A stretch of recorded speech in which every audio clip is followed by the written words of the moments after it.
புது ப்ரோமோல செக்ரட்டரியில சின்னது ஒரு சைக்கிள் இருந்தது, அதுமே கோட் ஷூட் போட்டதெல்லாம் இருந்தது. அந்த மாதிரி என்னென்ன எலமெண்ட்ஸ் எல்லாம் புதுசா சேர்த்துருக்கோம் சார்?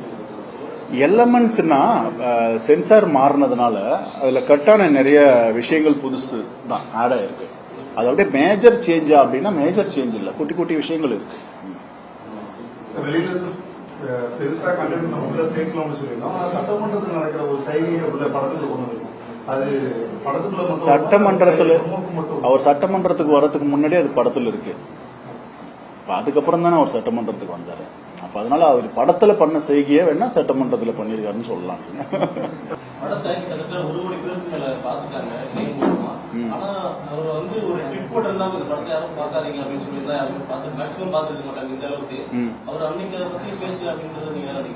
இல்ல அது அந்த மாதிரி போட்டா என்ன ஆகும்னா, இப்ப இது ஒரு பெரிய பிரச்சனையா, நாட்டுல எவ்வளவு பிரச்சனை இருக்கு, இதுக்கு போய் ட்வீட் போட்டுட்டு இருக்காரு.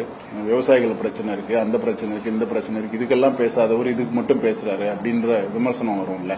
அதனால அது ஒரு சட்ட பிரச்சனை லீக் ஆனது. அதை ப்ரொடியூசர் பாத்துக்கிட்டாரு. அவர் லீக் ஆன உடனே இமீடியட்டா கம்ப்ளைண்ட் கொடுத்தாங்க.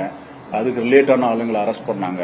அவங்க போலீஸ் விசாரிச்சாங்க, யார் பண்ணதுன்னு கண்டுபிடிச்சாங்க. அவங்க மேல தண்டனை, அவங்களுக்கு குண்டாஸ் போட்டிருக்கு, கேஸ் நடந்துட்டு இருக்கு. நிறைய வாட்டி அவங்களோட பெயில் ரிஜெக்ட் ஆயிருக்கு. ஸோ அது எல்லாமே உங்களுக்கு தெரியும். ஸோ அதனால இதுல விஜய் சார் இன்வால்வ் ஆகிறது மேலும் அந்த விமர்சனங்களை டீவியேட் பண்ணுன்றதுனால அவர் இன்வால்வ் ஆகலன்னு நான் நினைக்கிறேன். இது என்னோட கருத்து.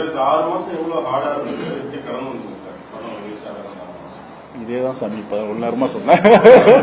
கஷ்டம்தான், கடந்துட்டோம், அவ்வளவுதான்.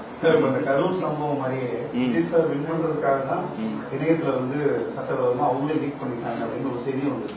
அந்த செய்தியை பார்க்கறப்போ உங்களுக்கு எப்படி இருந்துச்சு? கஷ்டமா இருந்துச்சு. படத்துல முக்கியமா எல்லாரும் கரூர் சம்பவத்துக்கு நீங்க எடுத்துருக்கீங்க, அது ஒரு கிளிப்பிங்ஸ் யூஸ் பண்ணிருக்கீங்க. அது காரணமே இந்த படப்பிடிப்பு தான் குற்றச்சாட்டு.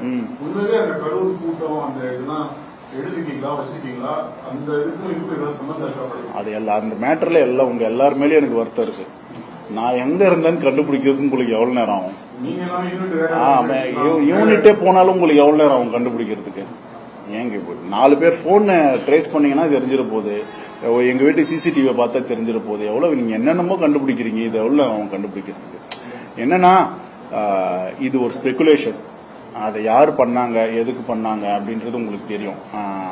அந்த உண்மையை மக்கள் ஏத்துக்கலன்றதும் இன்னைக்கு ப்ரூவ் ஆயிருக்கு. அதனால அதுல எந்த உண்மையும் இல்லை. அது ஒரு நேர்மையற்ற ஒரு செயல், அறமற்ற ஒரு செயல். அந்த பொய் செய்தியை உருவாக்குனவர், பரப்புனவர், அதை கேரி பண்ணவங்க எல்லாருமே அது ஒரு அறமற்ற செயல் நான் நினைக்கிறேன்.